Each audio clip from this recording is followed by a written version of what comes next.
Hi, my name's Juliet, and today I'm talking about a function you may not know about that relates to images imported into the Research section of the binder in Scrivener 3 for Windows.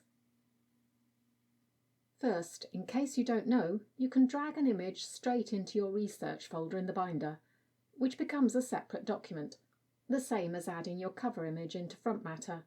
And yes, these tools I'm going to show you do work in the Front Matter. The image, when imported, will automatically adjust to the size of the editor. There are tools for looking at and manipulating your images here with a simple double click on the image. A right click will also give you these options. You can flip and rotate. If you click on the full screen arrows, you can then zoom right in on your image and can also have it displayed at actual size with the 1:1 button. This could be good for looking at the detail of a location photograph, for example, or changing the rotation of an image that your camera took in the wrong rotation.